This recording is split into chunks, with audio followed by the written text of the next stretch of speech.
I'll start it. Welcome to the Late Sesh. Cheers, everybody. What was that? I don't know. That's the new I intro. don't, you guys leave the fucking intros to me. I'm gonna try different things. I should just actually write down an intro script, but Yeah, just I have like to ChatGPT wing do it. for us. Wing it every time. You know what? I'm gonna pull up Bard. Maybe they can give us one real quick. Yeah. But Bard we were is just awesome. talking about the plumbing and how hard it is to get contractors to actually contract. And I've been trying to get plumber and a deck repair person. I had a deck repair person. This one was weird. They came out and then just ghosted me. So like they didn't even knock on the door or anything. I was home. I must have been. But then later when I was doing yard work a few days later, I found their card in my yard and I emailed them like 3 times and everything. It was like, did you guys come? And they never said anything. But now I've got plumbers and it's like the first plumber came out. They were like, well, you're going to want to call the excavating company, which is just like, well, you could do that. But All right, you ready? yeah.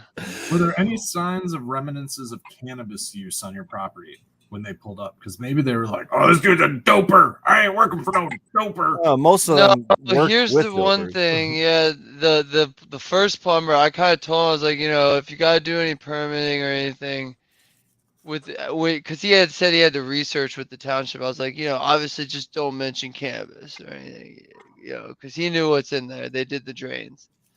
But he's like, oh yeah, no worries. So like they know that, but then he was like, he called me and told me I can either go under my driveway, which would tap into my existing bill, like my water main, or I can go from the main, but the main's gonna involve permitting, and so I should have them and been like, I don't care, whichever's quicker. But I was just like, all right, let me call the excavator and see what they said. So I finally got them out.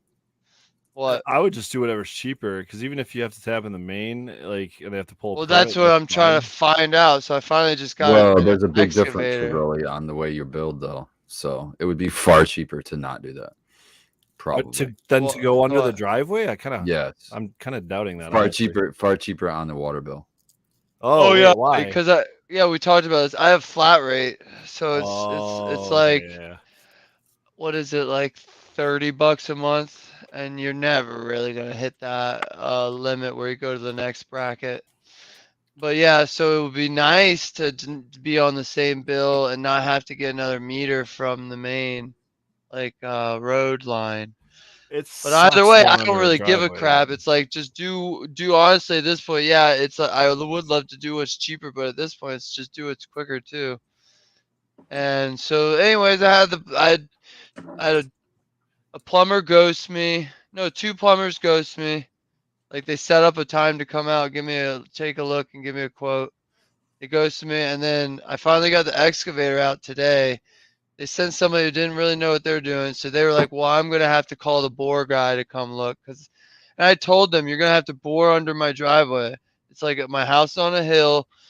Garage is way up on the level area of the ground. Oh, on the other side of a long driveway. There's no way around it. You have to bore under it. And so they didn't send out the bore guy. So I now have to wait on somebody to come out and give me a quote for how much. Sounds like we need to get out there with some sledgehammers. Well, like, here's the thing. I would do this all myself. I'd go rent one of those backhoes, but there's so much fucking shit in my yard.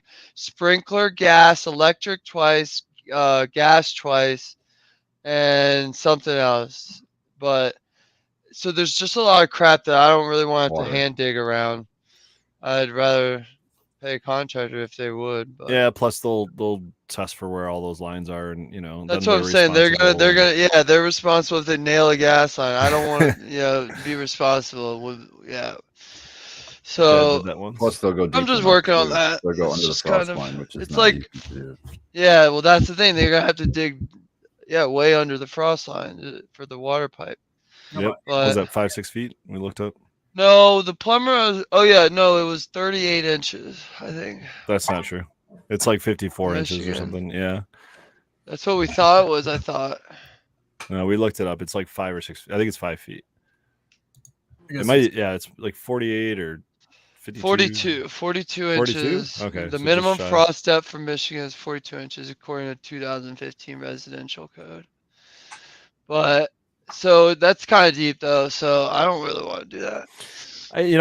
I tapped in to my supply line, my water supply line, going from my house to one of my pole barns to run it to my garage for a just to have that water source, and it was it was digging 5 feet of dirt out. It's laying all those pipes and stuff, and the work itself isn't hard until you talk about getting under a driveway, dude. And it's just like you gotta kind of hire somebody. And that's for the that. thing. I'm even like I would even like do the plumbing, the laying the pipe out and all that. I love gluing PVC. First of all, I love the Pipe, smell of the glue that everybody uses, and then I just like piecing the parts together and then finally gluing them.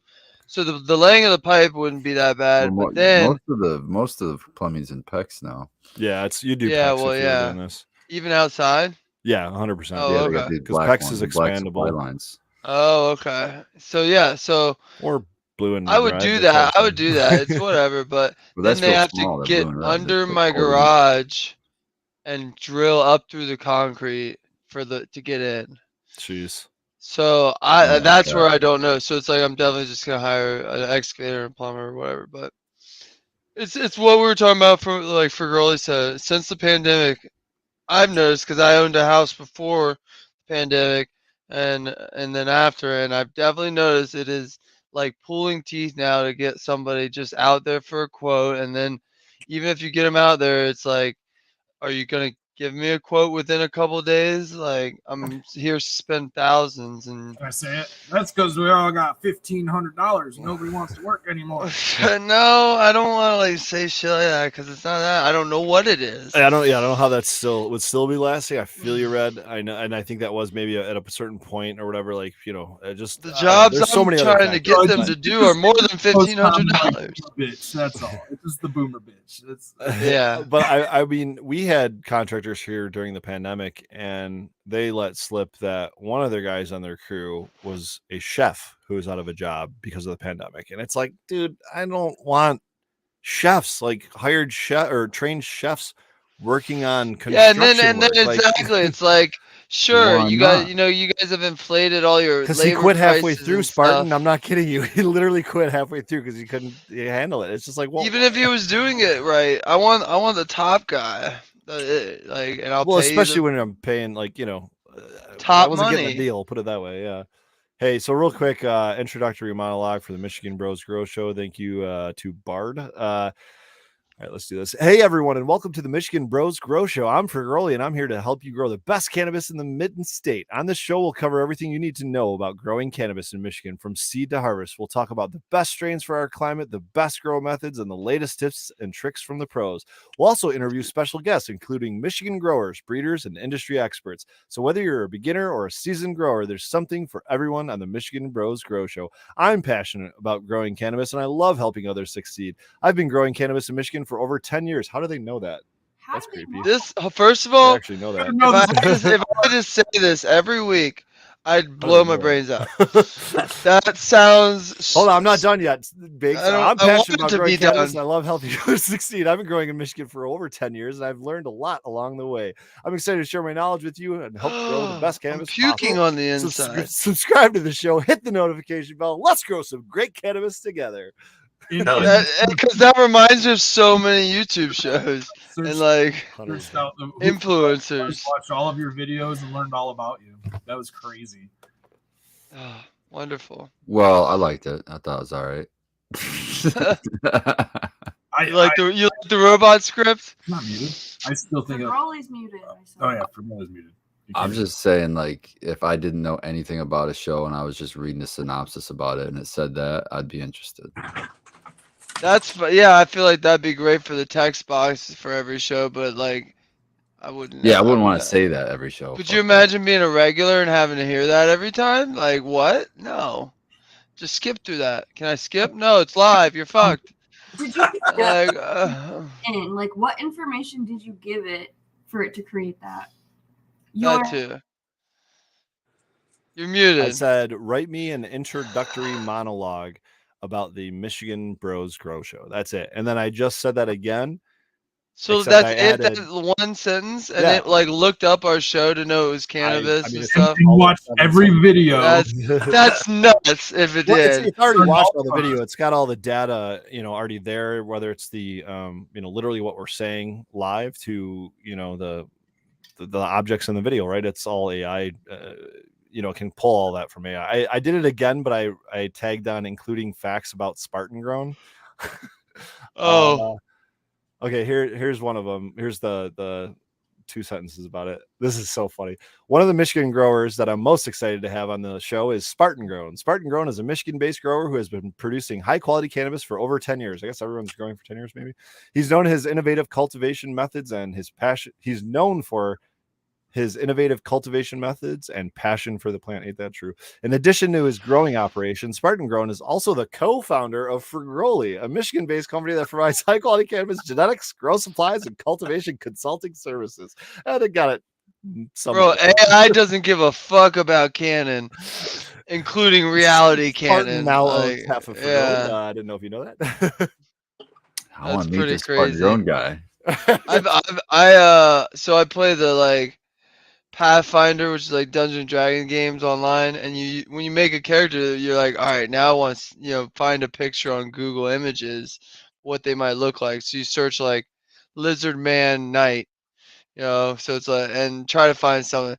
But now with AI, you can use AI to say, make me an image of, rhinoceros man with a chain mall or something. Yeah. And it does crazy work. Sometimes though, it fucks up, and you'll be like once I was like, give me something with a specific weapon and like a warhammer, and it kept sticking a warhammer out of the body and where different parts. And I was like, no, like just holding it. Holding it in their hand. I should have got specific as hell like that. You have to, and that's the thing about AI wielding, is it's awful at getting hands right. I don't know if you guys noticed. That's how you can figure out whether or not a picture is AI generated or not. When there's I don't know 6.5 fingers on the freaking hand and the thumb is on the wrong side of the hand. Like there's so many wrong things with hands right now in AI. It's pretty funny. The computer's like, this is how humans should be. Look at the 6-fingered man. You want to be more efficient? I hear the words and they sound good, and it's a great completed sentence. I feel that it is, however, lacking heart and soul. You don't say. I don't. But you knew that it was AI before that. I wonder if you would. Yeah, maybe you just think I was a really good writer. Sometimes I read stuff that people post. Sometimes I read stuff that people post, and I go, "That's AI," because like I've seen those. Most news articles are. I'm pretty sure half the freaking social media bots out there, or social media posts are. What that thing for Growly did just now was turn a new conspiracy on, where it's like, oh, half of YouTube, they may be real people, but they've been using AI. Well, there's AI voice now too. Oh yeah, to do their whole shows. So I'm not going to give anything up, but I've got a friend that's working on this for his grow room. And that's about all I can say specifically about that. But it got me thinking today when I was thinking about that, AI operated grow room, if you will, to some extent, and gerbs even.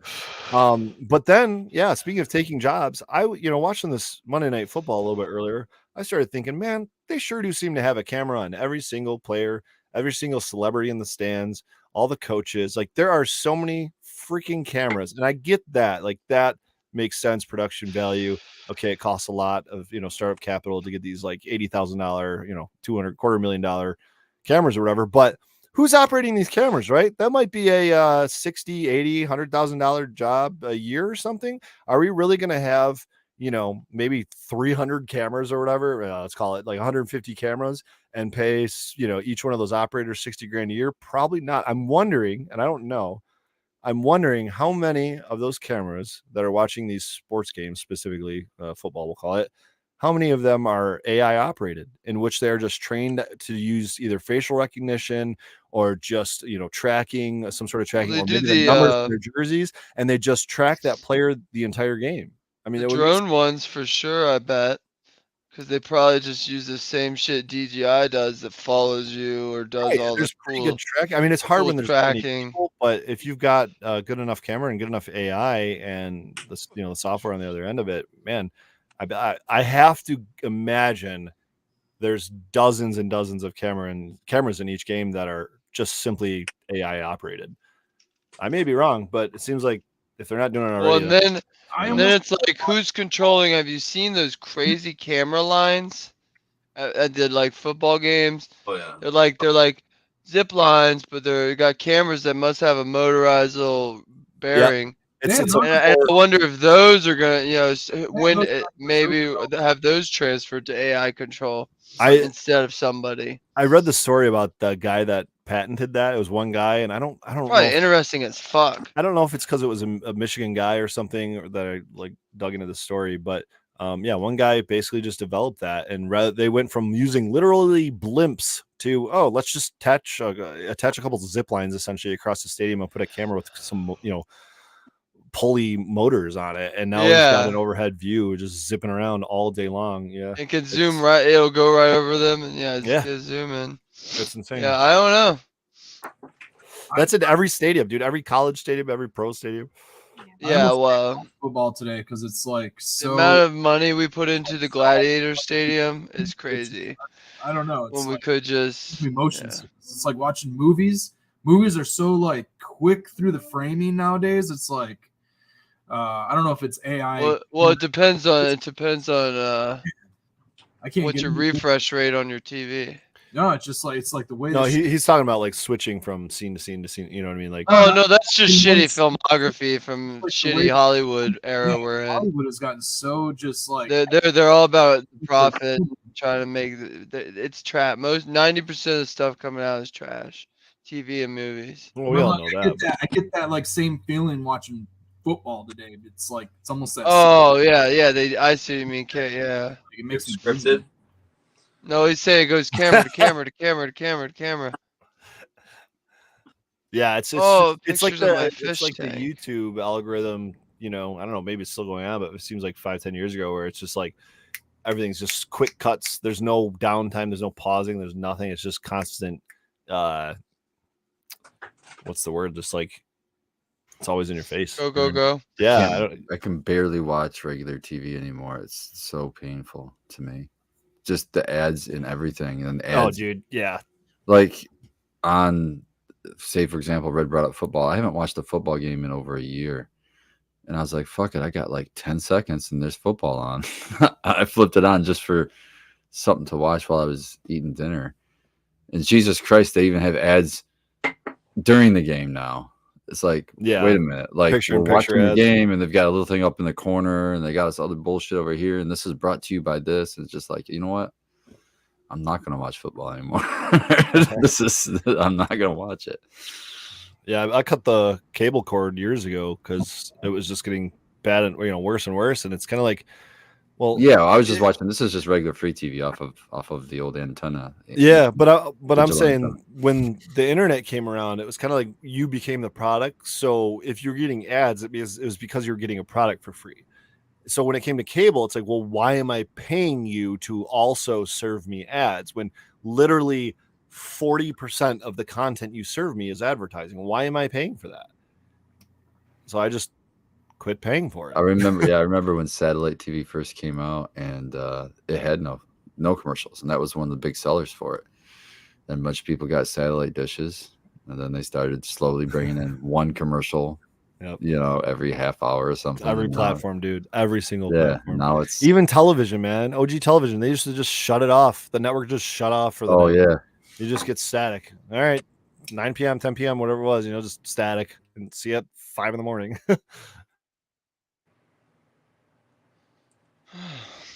Yeah, it's unwatchable now. It's ridiculous. I agree.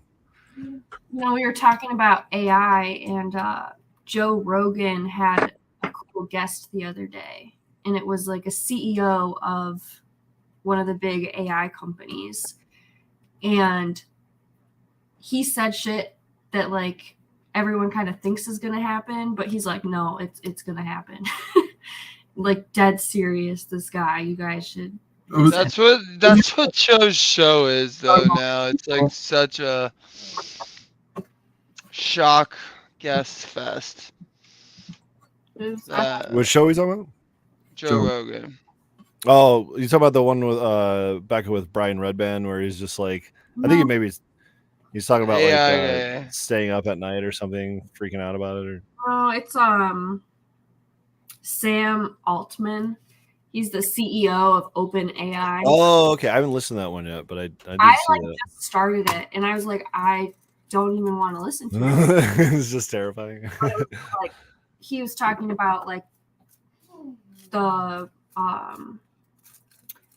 it was like theorized that first it was going to be like the truck drivers, right? Like those are the jobs that AI was going to take over.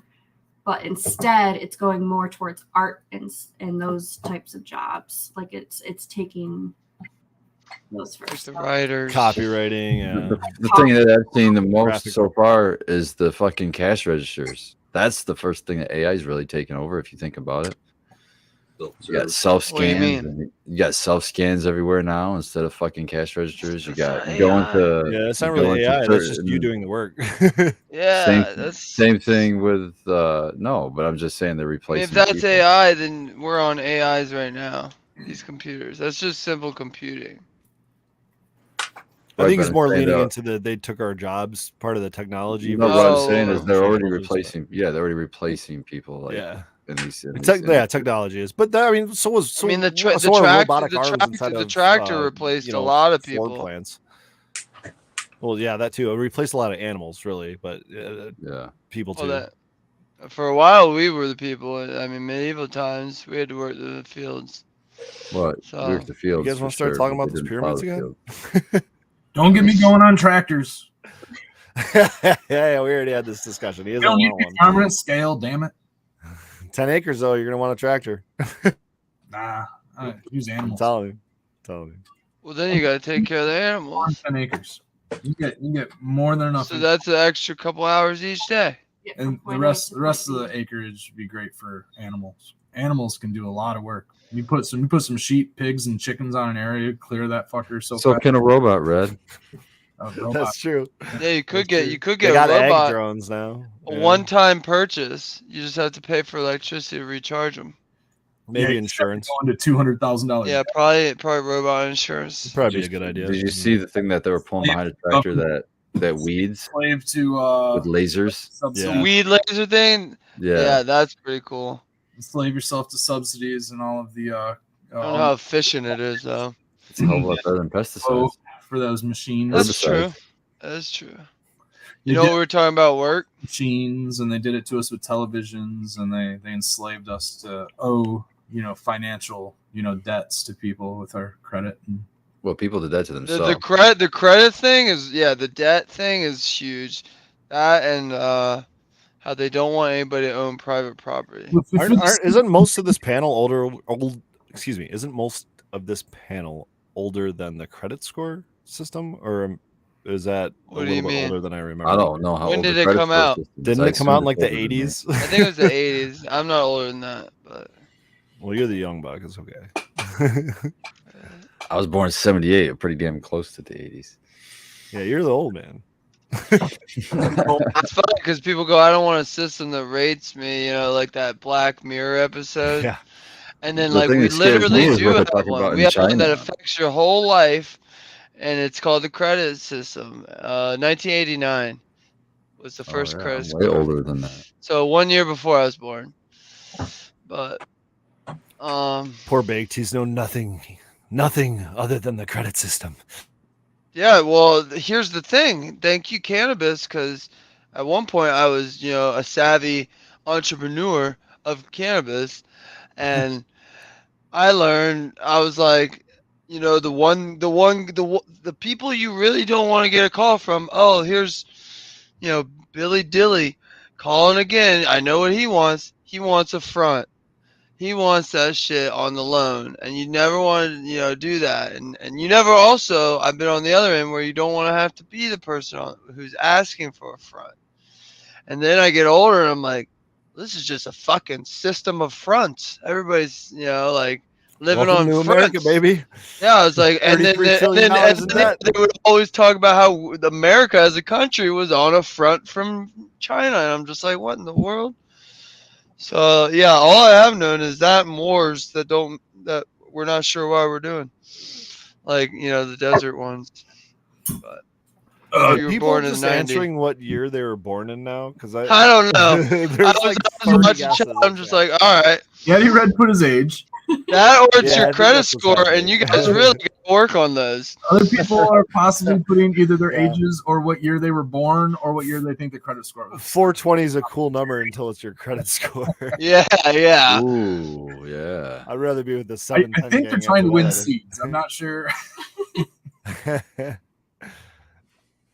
I think I'm the actual youngest. Here's the funny one. All right, Yeah, no, You're okay, 90s, it's baby? not funny. I'm not going to say Those it's funny. things? This is What? the one because I Bake brought up the forgot. wars. Bake brought up the wars, and I don't want to get back into the war stuff, but for everyone, and obviously I do want to just acknowledge all of the crises, death on both sides. None of it is good. All of it is terrible for humanity. Okay, whatever's going on. All right, none of it is good. The only thing that I'm not going to even give an opinion. I want everybody to have their own opinion on this. I'm not going to try to sway anybody's opinion, but I want everybody to just look at maps of the Middle East, of Africa and Middle East, from Egypt over to maybe Iran or Saudi Arabia. Pull it up, Jamie. Well, you don't have to do it right now. We don't have to do it right now. Maybe you can, but I want everybody to make their own inference of a map. Let's go 1900, and then let's do a map just post World War II. Let's say 1945, and then let's do a map of today. And from modern history. And what you're going to do is you're going to look at these three maps, and you're going to have some questions pop up, and you're going to ask the internet these questions. So, and then through that, you're going to start indulging in tons of information where you see that these holy wars are manufactured in a sense, and also it very much territory based. So everybody just needs to make their own opinion on it. Whatever one, there's probably some bad opinions, probably some good opinions. Trying to find one image. And it might change your mind on what you think the reality really is. And like I said, use World War II as your time, because what I'll say, and this is the only clues I'll give, is Israel as a state did not exist pre-World War II, and it was developed by the UN. So that's all. The United States didn't exist pretty much pre-1776, though. Nobody existed. So why are we only looking on 100-year time scale? I have no doubt. No, because I like to play because devil's this is advocate, how that because prior to 100 years ago, it wasn't as civil unrest as it is today. You know what I mean? It was all. If you look at the map, which one of them has Jerusalem? Hold on. There wasn't as much civil unrest. Not more civil than 100 years. Not between countries. It was civil unrest between. If you look at the map of Europe and North Africa, Arabia, and parts of Asia over the course of the last 2,000 years and how that's changed, I think you might consider that comment silly, because just looking at it on a 100-year scale might tell you some things, but look at it on the thousands of year scales, especially Asia. The whole world does that, man. Borders change constantly. I understand. We have one of the youngest countries in the world. Start asking yourself, where did Israel come from? I don't ask that. I pretty much ask myself where America came from, because that's where I'm at right now. And I know that's an ignorant take, but like the conversation right now is the war, right? So fair enough. So the conversation. Well, let's be specific on which war, because there's plenty of wars going on. When I brought up the war, I was talking about there always has been too. If you look at the map, the U.S. invading Iraq and stuff, looking for all the fake bomb, or that's what I was talking about. Pre-World War II, Palestine consisted of Hebrew, consisted of Muslim, it consisted of Christians, it consisted of all these different faiths and nationalities.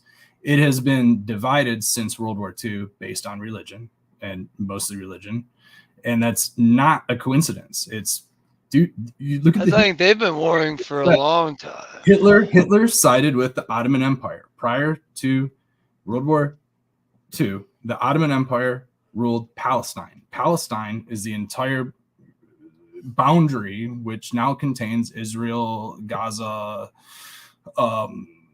Palestine actually is no longer a country. It's no longer an area. It is now an assumed area that neither is the Ottoman Empire. Exactly. And this is why those people, because none of those countries did it, right? You know, the UN did it. It wasn't of any of their control. The UN did it because the Ottoman Empire sided with Hitler during World War II, and so they were Axis power. The entire Middle East was now an Axis power, and so after World War II, they had to reestablish it basically, and then they turned it into what it is today. They created the state of Israel, they created the state of Gaza, they created the state of all of that stuff, and it still exists. There are still Palestine. There are still Muslims in Israel. There are still Hebrew. It said that you're talking about the United Nations partition plan for Palestine. Oh yeah, 1947. That It whole was area. never implemented, but it provoked the start of all the wars. I'm also curious to know how many nations the UN has created, because I guarantee Israel isn't the only one. Well, I'm with for girl. It's like over the long stretch, there's a million countries popping up and disappearing. More to the story than what we're getting. You know what I mean? That's always the case. It depends on what channels you're looking at too. If you're not educating I'm yourself, not looking at watching Fox News, you're just watching. Looking at the timeline and the history. I'm not looking at. I'm not taking in anybody's news, man. I don't believe in it. What any of these, I believe in what's going on, but there's a narrative, and they all use the same wording and logic, and I don't follow their logic. I do my own history research. You know what I mean? I kind of just look at it like two guys fighting in the schoolyard. I just step back, try to stay the fuck out of it, and see who wins.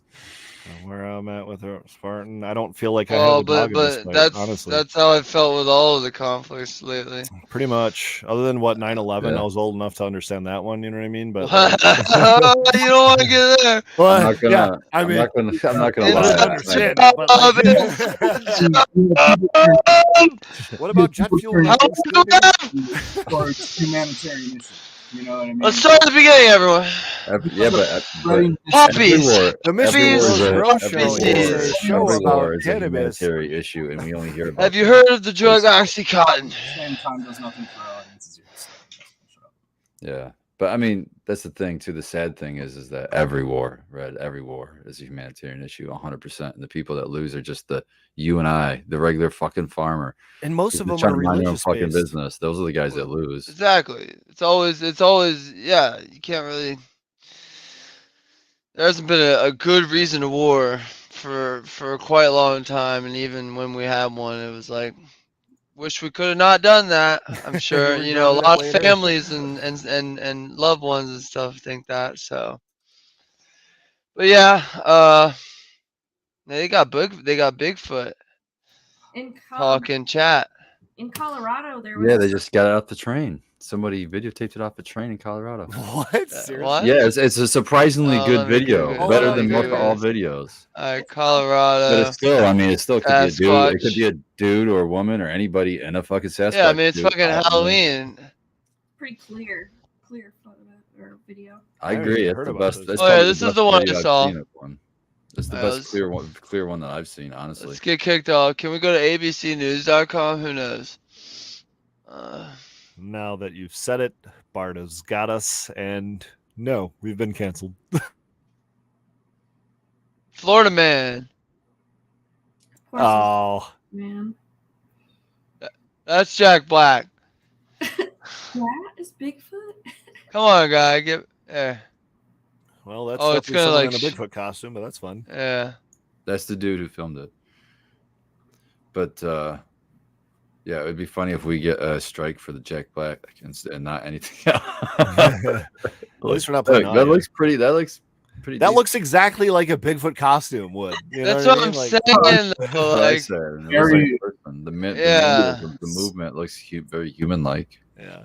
It looks like it's loose, hanging from his and it looks shiny. Like his coat wouldn't be shiny, guys. Yeah, it'd be like dreaded out. Going to the spa, getting massages. It looks like it was foamed out. Oh, we went to the natural geyser spa thing. Touche. There are some hot springs in Colorado. Hey, it's dry in Colorado, guys. Come on now.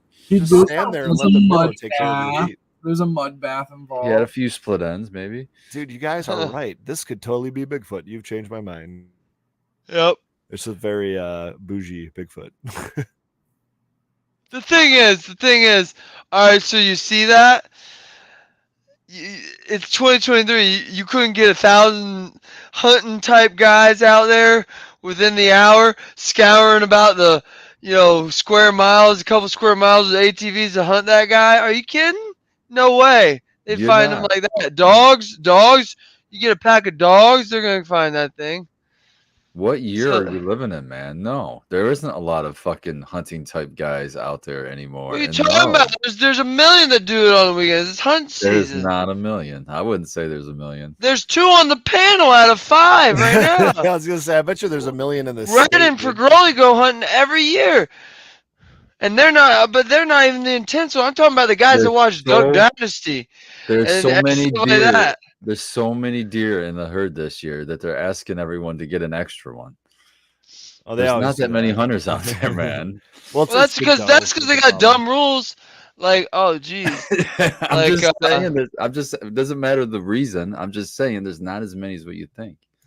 they got dumb rules like you can only use bows right now and stuff. I mean, true that. You if you let them be like, oh yeah, get your AR-15 out there. Well, Done. I don't know if I'd use that. No but- limit. No limit. no tag limits. Yeah. There's basically no tag limits on doe. I mean, there are, but it's more than you need. I drove by a field half a mile maybe from my house today, and you can't really see them both. There's one right there, obviously, and then a doe and another 8-point just staring at me from, I don't know, 100 feet from the road, just looking at me. I'm like, hey, boys, come on down about 6 houses. We live in the city and fucking see that shit all the time, man. Yeah. Dave's yeah. got him in his yard all the time. I got him in my yard all the time. I've been seeing them run across the road here in town. And them and turkeys. There's a lot Fucking of turkey turkeys around here all too. the time. The city I lived in college hired sharpshooters to They do take that out here too. Yeah. In the Hmm. parks and stuff, but I mean, Yeah. we have a lot more. We are surrounded by farm fields on the outskirts too. So I mean, Yeah, you can't go pop it off. Might hit I well, wanna, they somebody. get permits. They get they get nuisance permits, and they get them all year round. All year round, and we Yeah. still have over. That's what they get in Florida for hogs. North Florida. Yeah. They get And hogs are a Texas, problem. too. I mean, I'll tell you what, they ate all my carrots this year, so maybe I'm gonna get a nuisance permit, sons of bees. Yeah. I wanted those carrots. I was looking forward to it. I was so successful with I literally pulled up an onion 2 hours ago so that I could make Philly cheesesteak sandwiches because we didn't have any white onion. We only had red. And I just walked outside, grabbed a freaking sweet onion right out of the ground and chopped it up it's delicious. I saw a love it. TikTok where a guy made French onion soup in his hotel sink. That's weird, but I still like French onion soup. It was really weird. Yeah, he had like a heater and everything. Are you talking about the guy who cooks in the hotel bathrooms? I didn't know that was a thing. If gross. that's the thing, but that might be him. Yeah. That's gross. It was like, who the fuck cooks French onion soup in a hotel? Oh no, this dude was using the bathroom counter. You know, like some bathrooms and hotels have like a granite countertop in the. Yeah, Yeah. I know what happens on bathroom counters. That's a what lot. I'm saying, dude. And this dude's like cutting his cooked People brush food their teeth. that he was eating. Yeah. Like, put those right on the countertop. Thanks. And then finally, he does a video. He's like, I guess I'll use a cutting board because people started telling me what goes on in hotel rooms. It's like, I'm just saying, there's a lot of naked butts on countertops in the bathroom. Yeah, I'm just pull your saying. black light out. Or drugs. There's a lot of- Drugs. well, that's- Yeah. it doesn't matter what room that That'd is. be a plus. Like Rebecca's mindset. That's just In other the words. spice. That's gonna add an extra kick to that meal. Yeah. Marinating that for a couple of hours. You don't know what you'll end up with. I still, for 2 nights in a row, can't get over the masquerade mask that Becca has kind of going on behind her. Yeah, with the feathers or something. I know it's just a plant, to but me, it blends so well. I don't know what movie it's from, but it's a CGI movie. I want to say Madagascar, but there's like a bird that like has a tail like that and it sticks out. Look at this. Look at this cool cactus. Yeah, your Dang, cacti are those going look really really big. nice. Yeah, Got two it, of and it them. was only like this tall, Dang. and it grew all this way. How's the graft on piece? That's on over there. Oh, on the little guy. I can grab them. Do you have to like up-pot those ever? We Yeah, did we this should've. year. We should have do up it. on them. Oh wow, yep. So those are new pups. Little nugget. Nice. Little And then we've nuggets. also got this one. That top shoot shot up this Oh, year. that's crazy. Back outside. So Yeah, Wow, that that's cactus- cool. The only cactus that photosynthesizes with leaves. So All- Wow. fast. This had leaves all down this, and they all fell off when we brought it inside. And it had this grafted to the top, the button. look at those needles. So the buttons Yeah, grow right. way faster on these guys because it Cool. photosynthesizes faster. So whatever the rootstock is how it'll grow. And we were able to actually propagate off of that one button with the leaves. We got, I don't want to spill it. You see how big these buttons Oh wow, nice. Oh, were on that one button? you just put them in the dirt. That big, yeah, and they're rooted. Don't mess with their rooted. I tried pulling them up the other day, and they're in there. It took all summer for them to root, but Wow. We'll put 'em they on- got a little. When we first took them outside, I thought they were gonna die because they turned to raisins. Because It's all my it's fault. like taking aloe outside; it just fucking destroys it. And we got Yeah. some bleached really fast, and they turned to raisins. So I cut them off the original stock and just kind of pumped them in there. They're gonna being without a root stock like that. They're gonna take decades to grow, but so be it. I guess that'll just be its own little thing for the next couple decades. And then What do you mean without a root stock? What does that mean? like this, using a cactus like this as a root stock and grafting something to it.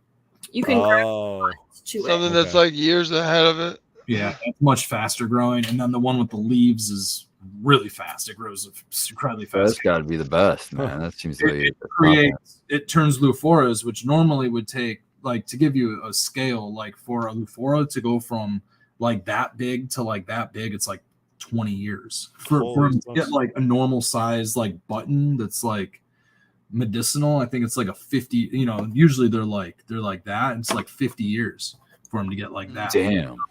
So that's why the conservation of those species is so important. And they are only in habitat on I think it's a 500-mile or a 500-acre area. Like, it's not big. It's a 500-acre area between the Texas and Mexico border. It's on the Texas and Mexico border, and this is where they're native to, and it's the only area that they exist, right? At least the only area that's been preserved for them to exist today. In this area, Natural, like natively. natively, and this area is protected, supposed to be protected. Does it have a wall around it? Sorry, bad joke. It's probably in a desert with a bunch of Probably a nasty wall. poisonous There's probably things, a which is wall. enough. Yeah, right. Actually, because of the wall situation that's being built to go through it, they had to destroy that portion of that acreage. Really, I'm surprised I didn't do just like try to take some more, like just take it. You know what I mean? Like it'd be like us to just be like, oh, this, but we had to build around it. It was nature preserve. Sorry, it's ours now. Yeah, they eminent domain to that sucker. Yeah, from another country. And so it was this protected. So do you like war? So maps. 'Cause that's how you get war. These are our native plants too, guys. Hey. It was 2023, and for some fucking reason, one tiny acre, All the over United States of cacti. America decided to build a wall and start the end of all end wars with Mexico, which inevitably If you in can't have World these War cacti, III. neither can. You can't make this shit up though. Like, these things, this medicine that cultures use grows in this small area natively between two countries, and they're trying to crush half of it away. It's I don't know. It's what I was getting at before. It's just that there's a higher element to everything that's going on, and it's part of it's part of the calamity. It's not all what it's cracked up to be. There's a what are the instigators and riots that are like part of the ops that are like start the riots to get people more going. What's that thing called? The psyops. no, it's like it's part Anarchy. of the no Spark. anarchy There's can a be a term good thing. for it. there's It's just a start. subterfuge. no, there's you heard about it all fucking during all those riots. There's the people that like work for Paid actors or whatever. it's kind of like a paid protesters The or whatever. anarchists. you know, but it's Instigators. the instigators, you know, and I just think that there's more instigators. The one video where it's like, yeah, the guy dropped off a pallet of bricks. Yeah, that's It was kinda really with weird. the UN land. It's kind of done. That motherfucker's chaos. And that's kind of what's going on there. Is there's a big instigation going through the area, and it's cultural. So anyways, you have sides that say to grow them and to farm them. You have sides that say not to farm them because it takes away the medicinal. It's cultural, whatever. But then you have places like MAPS taking over all those areas, Multidisciplinary Association of Psychedelic Studies, that whole group. They now own a very large chunk of that area to preserve. Some think that it's to capitalize on, actually, considering that MAPS is beginning to work with parts of the industry that are capitalizing on things like psilocybin medicine, LSD medicine, and mescaline medicine. So, I mean, there's a whole theory behind why MAPS owns that land, but ultimately it's tribal land and it should be, honored. But that's kind of what's going on. But those cacti take 50, 150, they take our entire lifetime to grow, basically. That's wild. Yeah, it really is. And a lot of people will go through. Typically, if you just cut the cactus, it'll grow a new pup, and you don't damage the rootstock. It's fine, but a lot of people, they don't know what they're doing, so they go trying to find peyote in the desert, and they pull the whole fucking thing, rootstock and everything. At that point, the plant is destroyed. So, if you are someone who's thinking of foraging your cacti or something, at least cut it. Be somewhat respectful, even though you're not honoring. Yeah, you shouldn't do it. Grow it yourself, basically. Very interesting little things. I've never actually eaten buttons or tried them, but they're super interesting to grow. I think it's fascinating that a cactus will live my entire lifetime and not get very big. Something that, I could hold on to forever. Similar to bonsai, I suppose. If you think of those traditions where they pass bonsai tree down, through generation to generation to generation, somebody could have a living version of a family member hundreds of years later, or, what's the family of plants that those are in, the cacti? That I'm not sure. Cacti. There's like a word for all those types of plants. Gosh dang it. You must be thinking succulent. Yes, succulent. And that is the word I'm thinking of. Thank you, Spartan. I've never been very good at growing succulents, just like up until this year, and I guess just disregard the fact that the deer ate all my carrots. But up until this year, I was really horrible at growing. No luck with aloe? I've never actually tried it. Oh, okay. But root plants like carrots and potatoes and onions and things like that, I've never been successful at until this year. And I've also never really been successful at succulents. But I did get, and this is my longest living succulent currently, is a gift from one of my patients, and he has a few hobbies, and one of them is growing miniature succulents. And so I have this cacti that is probably about half the size of my pinky nail. It is the smallest little thing I've seen, and it has grown maybe a quarter of 1 centimeter since I got it like 6 months ago. And it's just wild to me. And it's funny because you literally don't have to do anything. It sits on, behind my kitchen sink faucet, and that's enough to water it, But yeah, I don't know. We're going to see where it goes and see how long I can make it live for. And that's a cool garden. That's a whole garden in and of itself. Look at that. This is a succulent propagation garden. That's cool. I'm doing it for like 2 years.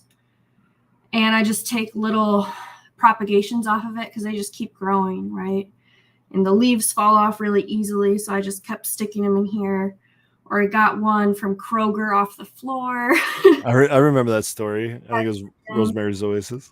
Yeah, so it was outside all summer, Yeah, and it got really big. Little cactus on the side there. That thing started out as like something that was just dying. Yeah. Just tossed it in there on its side, and it started regrowing. So can you take cuts off of like what's in there right now? Totally. So all the leaves turn into new plants. So you got like potentially what, like a 50, 60 plants in there, you know, cut like clones, if you will. Yeah. And sweet. And they keep and growing potential more. for there to be hundreds of plants based on the number of leaves that are in this thing. Because each one of these little leaves, you just pluck off a leaf and you just put it in some sand and it'll eventually grow roots and grow a whole new plant. Yeah, I don't know how well you can see, but there's a lot of like little guys in there too. Oh yeah, no, there's a bunch. So I've seen cacti in the wild out west where they come up and they make like a U, right? Is that essentially like a cacti that's been topped? It can be. Most times, if like one that's right behind me, that's just like a column like that. If I were to cut the top off, I could take that top, plant it. It will then grow, and that top will shoot 2 new tops. Okay, so it must have just been people taking tops off, literally clones or whatever. It's possible, yeah, probably people taking tops off the cactus for their own, gardens or propagation. Yeah, cacti gone wild. It's like a fire hydrant sized cacti that they're taking off. You guys recognize this tray? I do not. It may come in your. Is that for cookies? Oh, that's the calyx containers. Calyx container. So this is like here too, and it's super slow, but it's been under lights and it's just leaves, and it'll turn into a huge plant. Yeah, and dude, these calyx container trays are super thick plastic, and I pulled all my containers out, and I was like, this fucking plastic can be used for something. And they sell them, dude. They literally sell those trays. Sure enough, it works great for a propagation tray for these things. Just don't drop the box full of jars, because if those shippers aren't very careful with them, you'll get a bunch of broken plastic inside. The glass is pretty much always fine, but I've had quite a few corners of glass. That's funny. Yeah, man, it shatters hard too, like glass almost. It's so rigid and hard. But yeah, if you take care of it, I imagine UV would probably kill it. I don't know. I guess it's clear. I don't know. It's pretty rigid, but it shatters easily, I guess. I pretty much just have a bunch of mother plants all around the house, and I just take their babies. So that whole tray evil. I just take their babies. Hey, well they're not. Give me your young. That whole tray of what is that, like 25 or 50 maybe? I think it's 50. Calyx container clones you have, whatever you want to call it.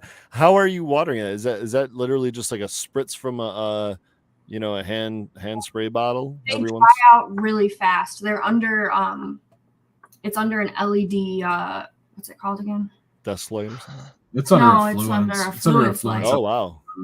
And it grows out, or it dries out really fast, and they'll shrivel up really fast. So I water them every probably 3 days. I let them dry out. You want the roots to be growing and looking for water though, so that the plant grows. So you want to get real wild, take one of those trays, use a nice real fine drill bit and drill a hole in the bottom of each one of them, and then put it on top of another tray, which you can just pour water into. I don't know if the butt chugging method is great for cacti, but it seems like it'd be quicker. I don't know. That's how I water my aloe. These are some Becca's babies here, but they're they look so good. Nice. Nice. I got my big mom. It's better. The cat keeps eating it, so. Oh no. This one's finally doing a lot better. She ate all of it off of this one, and now it's come back. That's one of the moms of that. Yeah, nice. That one, it reminds me of little lollipops. That's why I loved it. Yeah, and it grows babies inside like that. Yeah, I'm not sure about the butt chugging with the cacti, because I know they don't like saturated soil. Yeah. Water. No, but if you use it to water, it works great with the aloe. If I let it get dry, I only water it at the beginning of the month one time. And so it's super hydrophobic, and I don't like to deal with trying to water hydrophobic things. So I just put a big saucer underneath, fill it with water, and let it just slowly suck it up. And that's the only water it gets for the whole month. Yeah, if you do it like that. But if you're regularly watering it, or in these little tiny things you're trying to clone, that's a totally different, Yeah. See, yeah, they kind of this is a succulent. That's where all those came from. No, this is its first baby. Wow. So one of those that's cool. grew into this, It was more like I took a whole branch off of it and I rooted the whole branch and it grew into this. So is it kind of like cannabis where it's like if you give it a little extra on the clone side, it might root a little, healthier? Yeah, probably. If it's got more to photosynthesize and stuff. I think people have plucked leaves and rooted petioles. Yeah. So I've seen it. Very similar. That's crazy. You could root the leaf, except in this sense, a leaf will grow the entire plant. That you can't get the plant back from cannabis petioles. Right. Which is unfortunate. She's got 5 new clones. Every time all right, let's start the bidding at $3 a leaf. I just throw them in other plants and then they grow. That's pretty much how that big bowl got planted. Was a leaf would fall off of something and she would just go toss it in that bowl. Here's a cool one. So a lot of these leaves ended up in that bowl too. And then this is one of these little. Reminds me of an elephant trunk. Yeah. Oh. They grow like. Or a horse trunk. That'll be our alarm for hashtag. Elephant call. Elephant trunk.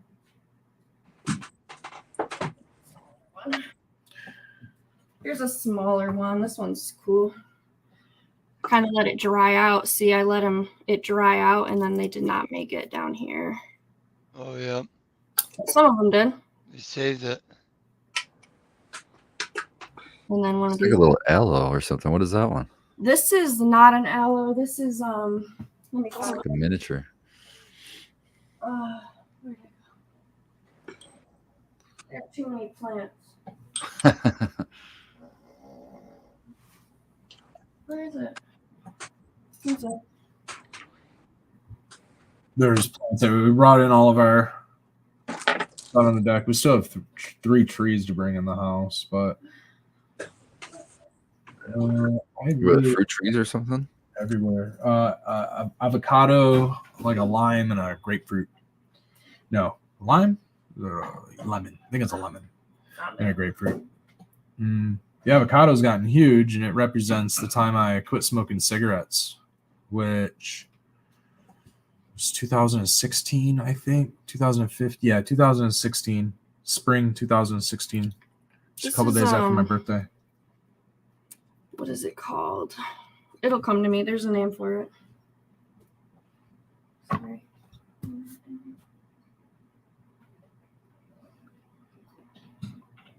Yeah, they're cool. You don't have to do much to them. They're definitely something that, if you forget to water it, or if they don't really require a house sitter.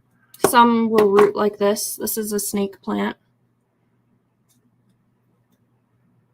Is that just in a Tupperware of water? Yeah, it's just in water. That's cool. It's been in there for months. Is that a leaf? That's so cool. That's a magical. It was a pup. It came off of one of my mom's plants, and I planted one of them. She gave me 2. I planted one.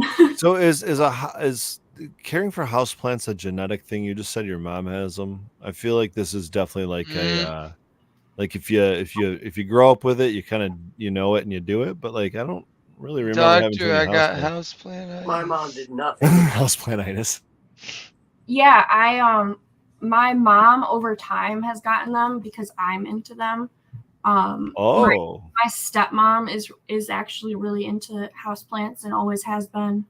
I was not so much into houseplants. I had this cringy ass thing back here when Becca moved in, and like a couple snake plants. But I've got a lot more than I just showed. That one dragon palm. There's like 4 of them though. Can you see on the wall here? Oh yeah, that one's cool too. The one hanging. Can you see on the wall? Like kind of by that dragon turtle, above the dragon turtle. Yeah, where the skull. Yeah. That one. Let me just show you how big that is. Dude, you're gonna get tangled up. Whoa! This is a family show. Oh, you were Dab time. Oh, I gotta get my rig. Yeah, she's got some serious plants up there. I got plants on the wall. There's up here. Oh, you can't see them. Where Becca's hand is right now, up on that ceiling. There's 2 pots above that picture over there. Those hang all the way down the stairs. Those go, yeah. There we go, dude. I need to pay more attention next time I come over because I swear I just discovered half the posters on your wall last time I was there. Yeah, really. All of our. There's probably over there. There's all of our posters. Oh yeah, you got expertly nice decorated. That was all right before the wedding. Yeah, we kind of did that as like a splurge from some perceived wedding gift money that we decided to decorate some of our show posters, and so to the friends and family that donated money for our wedding. It's super cool. Thank you. It means a lot, honestly, because those posters have been sitting in tubes downstairs for fucking years, and we got our Billy Street concerts, all of our Grateful Dead shows, including when we went on our honeymoon. That one straight back, the one with the pathos. Where's my finger? There, that one right there. The one up in the corner, that's from Boulder. So that was our honeymoon. This is my money tree. Money. It's not the one you snip something off. Nice. The roots. Yeah. Most of money trees, when you buy them. So this is something. What do they do? This is something you got to do because they do this for. They put a rubber band around them, around the base, to keep the branches together because they wind them together. And that will restrict its growth, I learned. So I cut it. I found one. There was one down there. I cut it off, and it's gotten so big. Nice. So if you got a money tree and it's not really growing, check the base. Could be why. So can you do that with other types of plants to kind of bonsai them? I've never heard. Usually do roots to bonsai. What's a money tree good for, anyways? Like what is that? It's obviously not producing money. I make money. Where's the money? There's no money. Like, why do they call it a money tree? We got this one at summer camp. We got this at a festival. We're just gonna skip over the magical. Because it costs more to grow it than it does to bake off it. I don't know, babe. No, I never. I'm gonna Google it. Water them with tap water. It's a Guinea chestnut. This is a little air plant, super tiny. The air plants have had pups, have had babies. It's super wild to see. Air plants, like they grow. That's cool, yeah. It's crazy to see them with no roots, then they just fucking grow. It's so weird. Everyone says the seed pods look like coins, round leaves. I got the name money tree is rumored to originate from when a poor man prayed for money. That seems like Bard wrote that. Wow, those are crazy. Found the Paricha aquatica, took it home, that and even began flowered. to make money by selling the seeds. It flowered and it died. I gotta snip that. That looks like something out of Dr. Seuss. Yeah, that is wild. What is that? This is an air plant. So I water it very rarely. I'll mist it. Right, yeah. But yeah, it had a little baby. That is cool. And they're both still alive. My air plants always die, but it's been a couple years. Yeah, every now and then she soaks it in a bowl of water. Like 4 years. So 4 years. Sit in water for like a couple hours. Sticks it back in the windowsill. Is it just anything grows? She brought me a snake plant, so a pup off of hers. So I'm gonna have a snake plant. I read that snake plants are really good for filtering the air. I was like, I need that for the smoke room. Yeah, we've got like 3. We've got 5 snake plants. 2 of them are in our bedroom. They're really good for bedroom air, apparently. Yeah. And then at our entrance, we have a big one. We've got smaller ones. There's a bunch of different varieties, which is cool. So you can get snake plants looking like all kinds of things. Oh, that's cool. I might have to get some more. I mean, is it just me or does it sound like Becca needs to start a new podcast? I've got so many houseplants. Yeah, I've got most of mine right over my shoulder right there. I got a spider plant. I don't know what all these. It sounds like you could have baby Spartan on there. It sounds like you could probably have anything grows on there. I've got a friend of mine who married this really cool chick who is so into houseplants that I'm pretty sure they have more houseplants than they have wall space at this point, and maybe floor space even too. But yeah, dude, it's kind of a cool hobby. I don't think I could get into it. I just got too many other plants to worry about. Yeah, that's what is hard about it because you don't have, like that. I got a big aloe plant from my aunt at Thanksgiving, and it had mealy bugs, like little white bugs. And luckily, they all stayed on the aloe, and that all went outside and has been sprayed with like can control, things like that. And it's gone, and it didn't spread, so that's cool. But every time we bring a new plant in, he gets nervous. And then I'm like, oh man, I gotta be nervous too now. Yeah, I didn't really have to think about that before. Yeah. But they're cool, but taking them in and out is what's really hard. I got 4 huge monsteras. Monsteras get so big, and they're inside, outside, and we have nowhere to put them. Fortunately, they're low light, so they're fine in the window downstairs, which doesn't get much light. I mean, I guess in the winter time we have a handful of lavender plants that become house plants, but that's about it. Yeah. One of them flowered out for the first time, which is pretty cool. These things have been going for over a year and a half now, and they're only in, I think, 3-gallon pots still. But man, do they grow slow? Not outside. If the lavender is taking up space, or you don't want to bring them in, you can, like, in the ground, lavender will live through our winters. We've had our lavender got so big. I've had a couple lavender in my front yard for 10 years. We've brought this up on the show in the past, and I think we looked it up, and there's like 7 varieties of lavender, and I think like 3 of them are bred for the winter, or for the northern climate rather. And that, now that being said, I'm sure you could get probably half those other ones to survive. These things were just so small last winter that were like, and I think they were still in 1-gallon pots, that we didn't even think they were going to survive. So we brought them in to try to, allow them to survive. And then we up-potted them this spring into those, I think, 3-gallon pots. Of course, the chickens are all over them. They're knocking them off tables and decks, and you know what I mean? They've been through the ringer, but I think 4 or 5 of them are still there, and one of them bloomed. And so we had this real long shoot with a bunch of little tiny purple flowers on it, and pretty stoked about that. And this is all Mrs. Frigoli. She's been taking care of these things from the start. But it is one of the slowest growing plants I've ever seen. Maybe if we put it in the ground or up potted it even bigger, we'd worry less or whatever. But I think we're going to bring it in again this winter, and then maybe we'll throw one in the ground just to see if it will harden, through next winter. But with how slow these are growing and how just fantastically fragrant they are, and here's the cool thing about them too, is we'll move them around based on where we might be sitting, whether it's on the porch or maybe out back or something like that. Like, you could just bring these plants with you, and they're natural bug repellent, and you can just kind of brush your hand through them, rub them on your face, like whatever you want to do. Good inside plants, like they're supposed to be really great for air quality, really good for purifying the air just in general. We get it in the winter. In the summertime, usually your windows are open half the time anyway, but linalool, get that in the air. It's gonna help. We harvested so much lavender this year, and I've been using it in my teas, and I love the effects. I just put some in my soup.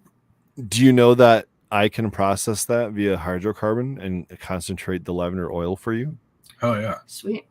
Yeah. So if you ever get 2 pounds worth of it, let me know. We've got a couple different varieties outside, and they all the ones we planted this year are double in size, in diameter. This year I planted from seed lavender, and did we plant those last year? The ones around the tree? Yeah. Planted those last year? No, not around the tree. Not around the tree. Those came from. I transplanted. Oh, we moved them from the back. Yeah, I moved some. So they were all So they're hard. They're huge this year. Yeah, they got really big from the ground. Now, some of the things about lavender, I don't think that they need a lot of. I think that they're kind of like desert plants. Like we were in Colorado in the mountains, and they were just growing in the mountain, in the sand. It's really interesting. I don't know how fertile it was up there, but I mean, probably. Do you think those varieties would be viable up here, though? Yeah, because where we were in the mountains, I mean, they get buried in snow. So, absolutely. Take some cuts. I don't know too much about the varieties. Yeah, national park and that stuff. Yeah, no, I'm not recommending anything illegal. I'm just saying. Frigoli, you can clone those though. You guys should take some cuts and clone them. strip the bottom leaves off.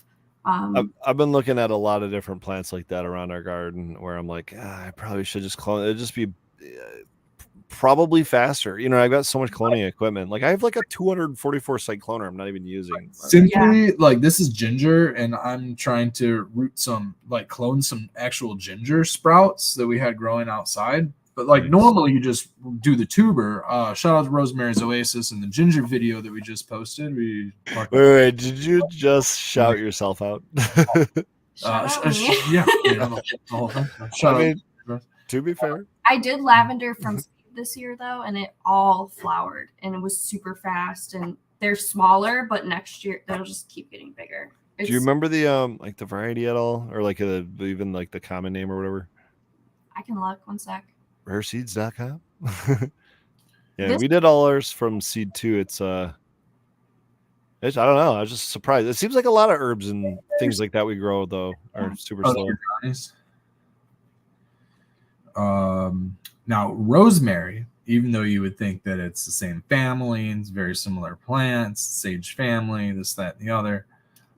Rosemary's, at least the varieties that we keep getting here in the north, are not cold hardy. I'm sure there are some cold hardy varieties, but every season our rosemary dies, so we always have to harvest the rosemary. Mine does too, man. Yeah, so I don't know. Maybe there's a cold hardy variety that we're overlooking, or at least missing out on what's available. But we did get some seeds and started our own rosemary this year, but they're taking forever to grow. So big pain in the butt. That's easier to clone, I believe, which we didn't do. Easier to clone? Rosemary. Rosemary's easier to clone. Yeah, I was thinking about just taking like a jar of water, a cup of water like this, tossing an air stone in it, and just using it as a little aeroponic cloning method for like the lavender or even raspberries, shit like that before the end of the season. Do you think about using any like rooting hormone or anything for that? Usually I don't with water because I just assume it's just going to get washed off. I don't use any rooting hormone when I clone cannabis. I just put it straight into the aquaponic or not aeroponic. Aeroponic? No. Yeah. Aeroponic. Like the sprayers? No. DWC. DWC. Okay. Deep water culture. DWC. Oh. Just with a splash of nutrient solution.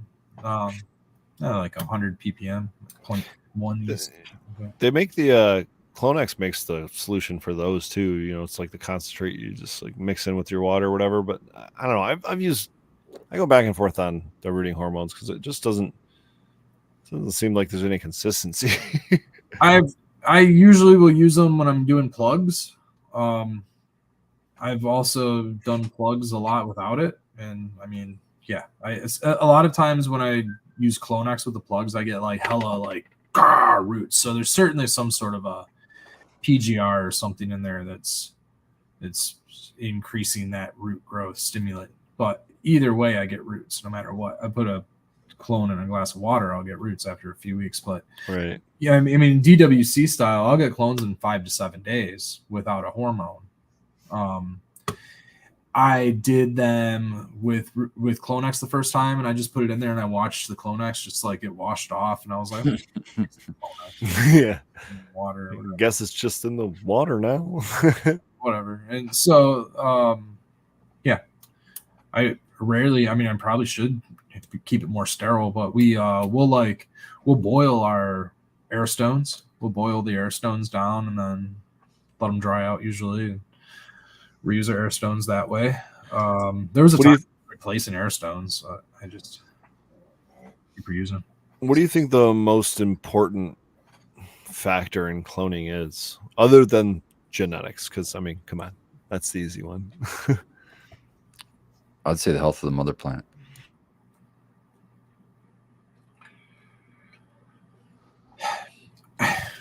I mean, with all the talk of virals and stuff, I would say sterility. But I mean, honestly, if you take a clone from a mom that hasn't had any water or is dry, I mean, you're going to get a limp clone. It's going to take 3 days to perk back up, and it's going to add 7 days to your root. You know, or one that's low in end to start or something. You know what I mean? And like deficient. flour on you. Yeah, I mean, so that, you know what, Spartan, I don't think it's even possible really to argue against that. I think ultimately we all agree with that. I want to pose this question again though. What is the most important factor when it comes to the methodology, if that makes sense? Like, I don't know, something as simple as like how many nodes you leave on, how many the angle at which you cut it, if you're scraping it, if you're using rooting homework, like these types of like things we do in addition to the environment and everything. I don't know. I guess environment might be part of it too. And I guess, you know, the mother's health would be obviously part of it, but I think we all have to agree there. That is really the starting point. But are there certain tips or tricks or certain thing you do religiously every time that you think is very important for cloning? Yeah, cut a branch off of the mother plant that's healthy. Christ. All right, Red, you got one for us? I was gonna say that you put it into water, like after you make the cut, you put it into water as quickly as you can, so it doesn't prevent cannibalism. You don't want. I like that one. You know, I've always heard that, but I've also walked around with a clone for a long time, or forgot it and dropped it on the floor and come back and put it in the thing, and I've never ever once encountered an embolus. Same, dude. Same. So I usually find that my roots never come out of the cut portion of my clone anyway. They always come out of the side or out of a node. Well, do you cut? I try to cut right below a node so that like the bottom and the node kind of spit out all together, because I've noticed the same thing. The exact same thing, and what it'll do is it won't come out the bottom; it'll come right out of the top of the node. Okay. Because I'm watching it in the DWC, you know. Yeah. I've noticed that too. So I do that. I guess I do make sure that when I cut my clone, that there's the bottom of that clone is the node. So wherever I cut it right under a node. And I think what happens with the bottom rooting of my clone, the node. If you everywhere that you coat the rooting hormone, it's gonna create fucking roots, you know. So I think that's why I don't see roots all the way up the stem, is because I'm not using root hormone and shit like that. It definitely seems to come out of like the calloused or cut areas, though. You know, like whether that's the bottom, the node that you cut off, maybe scraping it or something. I don't know if it's just everywhere you put the rooting hormone, because I feel like, again, I've used that enough times where it just seems so inconsistent. It does seem like the calloused areas, though, want to root the quickest. I mean, I guess you will see roots come out of every which way in that thing eventually, but in terms of what's spitting out first and gives me the confidence to throw it in a 1 gallon pot or something, you know. Yeah, it's usually the node or the bottom, I guess. And as far as like humidity goes, so when I do DWC, I don't use a dome at all. And so it's whatever ambient. I mean, I've done it in the wintertime where ambient's 40% humidity, and I've gotten clones in 7 to 14 days. I mean, they weren't fast clones, but I've gotten clones. They never drooped. They never looked out of place. And then I've done with domes where, like, our go-to method of cloning with a dome is to not allow any condensation on the dome whatsoever. Like, that means that we're either burping it all the time or venting it the entire time. But like, I basically treat it like DWC, where like I'm trying to just kind of, because nowadays I'm in my bedroom cloning out there, which has adequate humidity. So, you know, it's 65, 70% humidity all times. So it's kind of in that range. But like, if I bring clones here in the wintertime, we keep a dome on it, you know, just for that purpose, but not to like give it additional humidity, just so that it doesn't creep into danger zones for the most part. It seems to trap it in, Red. And what I've noticed, I've cloned a long time without domes, long time with domes, long time in aeroponic, I guess, type cloners, you know, the spray manifold type situations. I've tried with air stones and whatnot. It seems that humidity is a massive importance to it.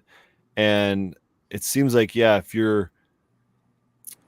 I think it was Baked that originally brought this idea of having a plug that was just wet enough that if you squeezed it, a little bit came out, but not like where it's just like a full sponge every time, you know? Oh, field capacity.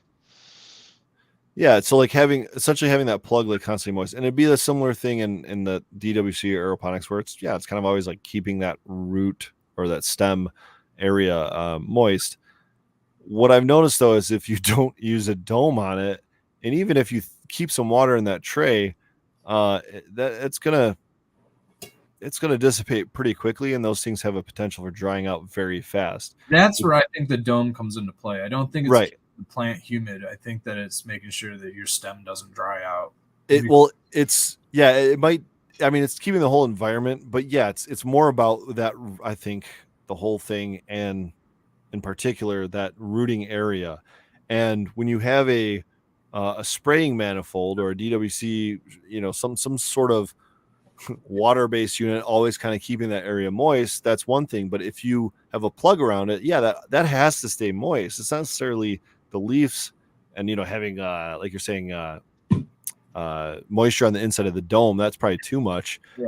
But keeping that thing moist all of the time, and Baked really has drilled that. I think it was you, Baked, drilled that into my head in terms of keeping that thing moist. And I've gone in there a few times, when I wasn't using domes, and the whole things are dried out. And it's like, dude, I just watered these yesterday. Yeah. So then I want to like keep a little water in the tray, but that's kind of exactly the opposite of what you should be doing, is just keeping it soaked all the time, Yeah, you just check them every day. You go in there, you pick one up and you pinch the corners, and if you see moisture, you don't do shit. If you don't see moisture, then you're gonna have to dip that thing. And the cheat code is to just have a dome and know that you basically only have to do that every 5 days, Yeah, I don't know, man. Even with those, I was gonna say I'm at like. Usually, I'll take them out and I'll dunk them in water. 2-3 days. Squeeze them like a sponge a couple times, and I'll soak them up, and I'll put them back in there, like sloppy soaked. Like sometimes I'll do it sloppy soaked. I'll do it. I think it's sloppy soaked. Joe's. I think it depends on how many roots there are. If it's a heavier feeder, you're gonna want. Well, yeah, if it's already got roots, then it's definitely going to be going pretty quick, maybe every day at that point. If you just cut them and you're just trying to keep that thing moist, I mean, I'm getting probably 5 days with a dome on there, Moist. Because they're not drawing anything. If you're not letting really a whole lot of air movement in and out, it's just pretty much keeping that same humidity. Yeah, the first 2 days. The first 2 days. Indication that a lot of people get is that they need to keep the leaves and the dome. They need to keep a moist environment for the leaves and for the plant, where you're going to end up getting dampening off really bad. You're going to have a hard time hardening off when you go to pull them out of the dome. Where if you just keep it, so like my go-to is no condensation on the dome, then I know I don't need to harden it off at all. It's already ambient humidity in there, but the dome at least keeps the cube moist. As long as that cube stays moist, you're going to have praying clones. The only time I've had clones dip over is if my mom was not fed first and I clipped those clones, or if and they didn't put them in water fast enough, or if I don't water my clone, the stem dries out, definitely don't let the stem dry out. That's the part right there. And that's like, just keeping your stuff in water simply, but it ends up getting anaerobic is the problem. Then you get bacteria growth. Yeah, I was gonna say you can go the other way with it too. Have you guys ever used too tight, if that makes sense, of cloning collars? Maybe you're taking these like lower clones, or maybe not like these tops that are real like thick stems or whatever. You got a couple smaller clones in there, and you stick them in these brand new collars that are not the soft version, and they're the firm version collars. And all of a sudden you look at them a few days later and you're like, I think this is pinching it off. And sure enough, it's like everything below the collar is like worthless. Everything above it is like, hey, what are we doing here? Yeah. Going into the collar. I've had that happen a few times where it's just like, rooting into it, yeah. The only root, right? Like, oh no, there's roots coming out of the node, and like the whole beneath this stem is like all dampened off and shitty, and like the only roots going into the collar. And like, it's still trying, yeah. Might as well plant the collar, I guess, for smoking collars. That's why I like the cubes, because you don't have to like fuck around with moving the stem out of something. I hate when I move the collar and then I pull it out and it's like it bends a little bit because it's like too damp or whatever. I hate that. It's such a bummer. Yeah. That's why I always go back and forth between the two. It's like I love the convenience of not having to check on them. They just let them run in that fucking machine. But then the one time that it fucks up and you lose everything in there, then you swear up and down you'll never use it again, and you're back to the clones and the plugs. I've been back and forth so many times. Yeah. This is kind of what I like about the DWC thing, is that as long as I maintain the water level, which, I mean, honestly, it's like every 3 to 4 days we need to add maybe a little bit of water depending on the size. But the power goes out, the airstone stops, anything like that happens, the stems are still submerged in water. I don't, I put the stems at least like a half inch in the water, and then it oxygenates, rather than keeping the stems out of the water level and letting the bubbles pop and hit it like your theory behind is. I'd kind of keep mine in just for that reason, basically. Keep them, make sure they stay submerged, which is probably why some of them do dampen off every now and then. But at least if I do have that power outage, they won't dry out immediately on me.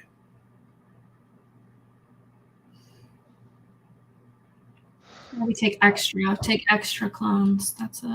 Yep. I was gonna ask what you guys anticipated fail rate is, or at least throwaway rate, because you can always take extras and just toss them, or it was a lot less.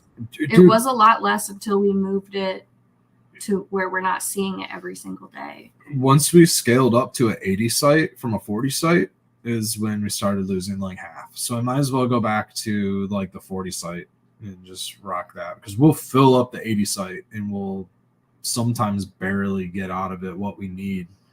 Because I've noticed that, and again, a lot of it probably is because we're not there every single day to I don't know, some things, just pluck leaves, move some things around, make sure everybody's getting light properly, stuff like that. I mean, we're there like every, sometimes third. How often are you doing water changes on those types of cloners? Usually I don't water change with it. Okay. Run it that whole round.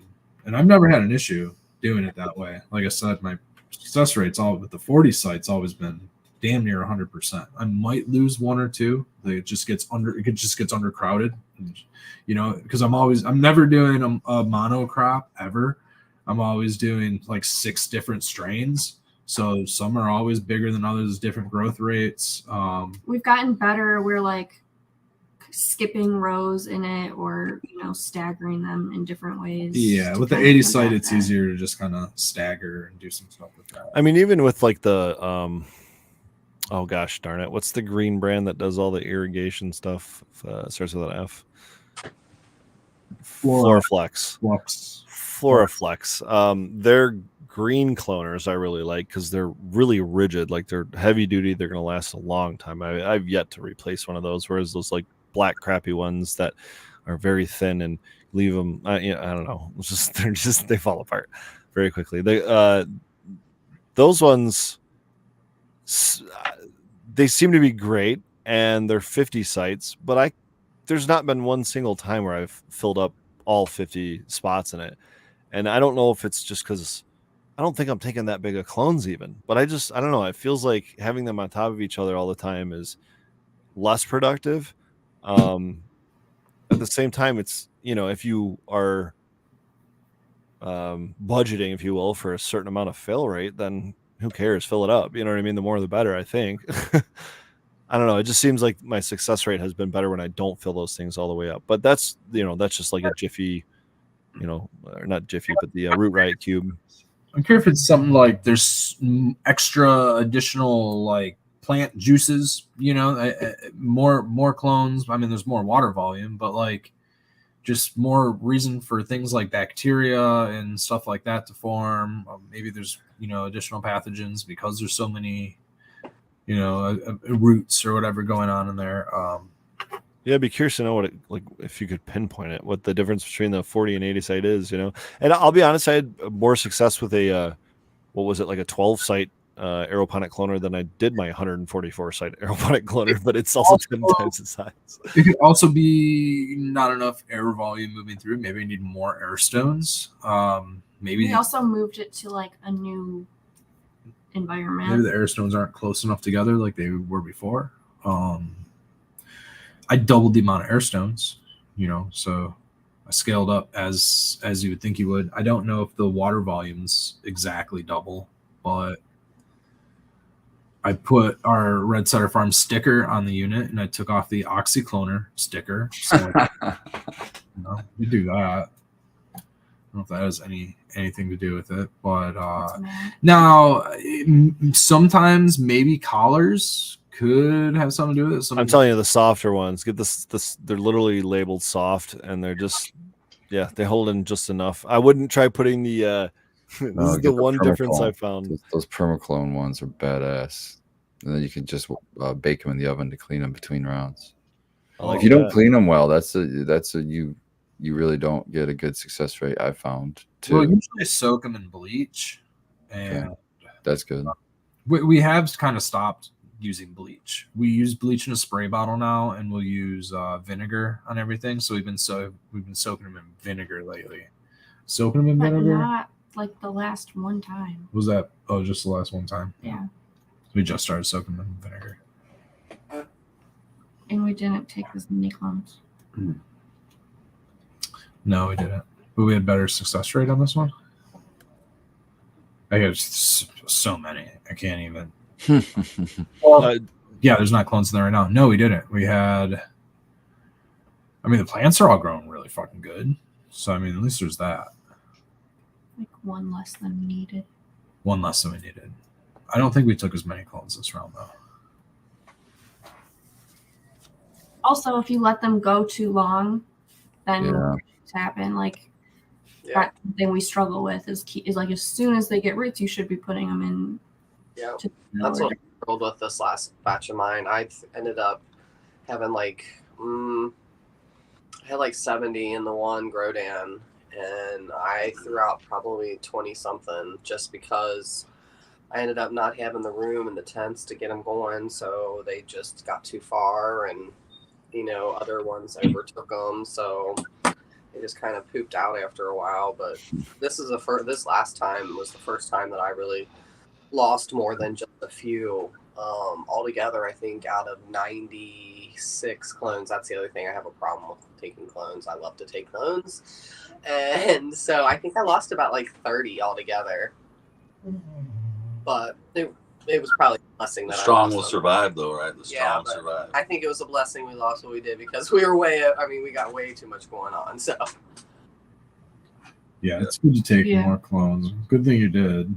And oh my gosh, I'm obsessive about it. It's like too obsessive. I mean, it's like bad. Well, then the Cowboy Yetis, 3 of them were males. So I had to. Well, that was that. Okay, so that did account for a good portion. That accounted for maybe 12 or 14 of them because they were all males that we found downstairs, so I had to pitch them.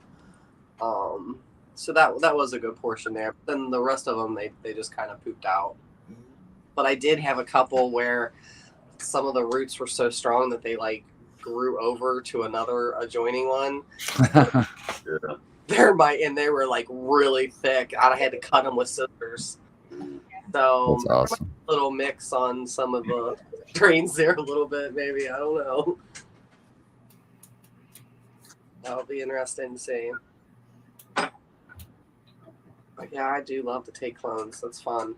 I think the one thing that I'm kind of religiously always doing is I make sure there's not a lot of plant matter around. I strip it of pretty much everything except its little spot at the top, and then I even clip it to the side to give it a little shade down, and I just try not to keep a lot on there, so it's more focused on giving me those roots at the bottom. Yeah, just enough to keep it going, but give me those roots. I had an idea a long time ago of creating some kind of an ebb and flow tray, just a 10-20 tray, just a simple one that I could leave Grodan cubes in with clones.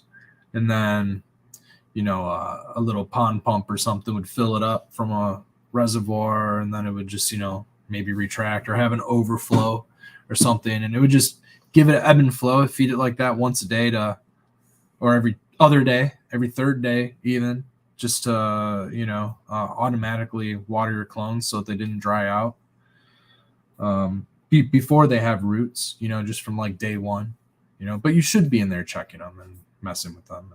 Yeah, I don't mess with mine at all. Once I put them in there and I fill up the bottom of my Grodan, I don't touch them at all for a good while.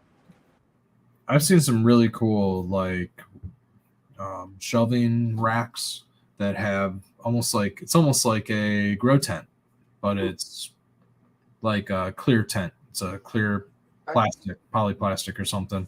Oh, like a Martha tent for like a Martha tent, but for cloning. Like think of a chef's rack, you know, the wire racks that is fitted into like a 2x4 grow tent, you know, that's all clear plastic, or at least the front is clear plastic, you know, so you can see in, and then you can have your grow lights and shit inside. And yeah, I've seen a couple like commercial facilities online that have like just a fucking row of those things, and I've always thought those were pretty sweet. That's a good idea. That would give me definitely more space because I do love to take clones. So Superior Bud says he stopped using. Oh wait, before that, he says he's got 10-20 trays with NFT feeding for just that reason, and he gets his trays from Crop King. Oh sweet! Oh yeah. What's NFT? NFT is nutrient film technique. It's like kind of like a bottom feed situation. Yeah, that's right. I was trying to think of what the hell that acronym was for. Yeah, so the bulkhead's in the bottom. It's like an ebb and flow.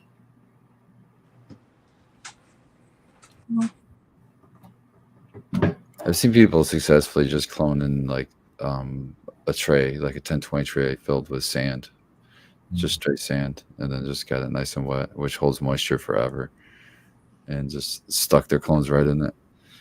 And when it rooted, you just pull them out and then just rinse off the sand, and then you can plant them in whatever. It doesn't sound like a bad idea, actually. Yeah, I was always wanted to try it myself, but I've never tried it. But I would probably want to use a dome in that situation. You would like immediately have like a whole bunch of silica to work with. It would take a long time to get to it, but it'd be there. Yeah. Well, sand's got tons of micronutrient too, I guess. I mean, it's just mineral anyway. It's just broken down mineral.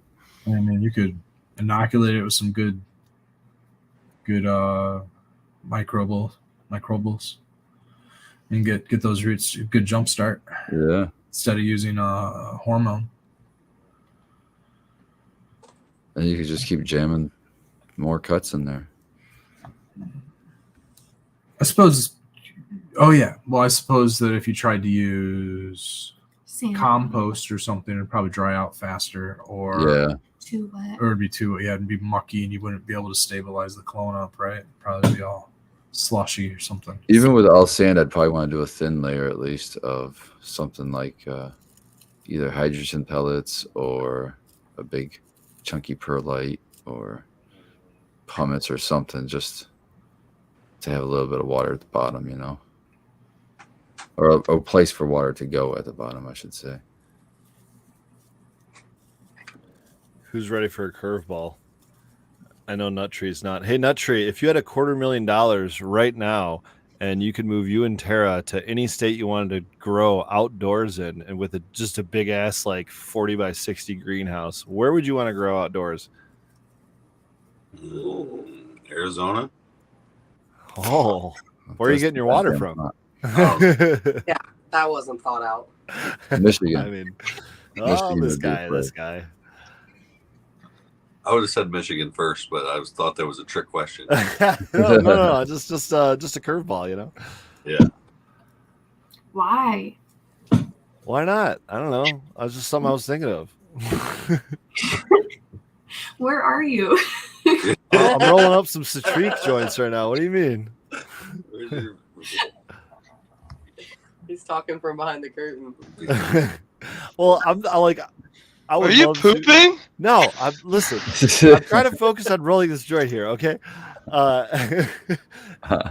There's so many places I'd like to move, but like to just move to grow out of Michigan, I guess, would be a very hard like decision for me to make, and it better be worth it. And I think it'd take a lot more than $250,000. It was just the first number that came to my mind. Obviously, but it'd have to be somewhere where it's legal. I mean, that's obviously why we moved in the first place to Michigan. That's fair.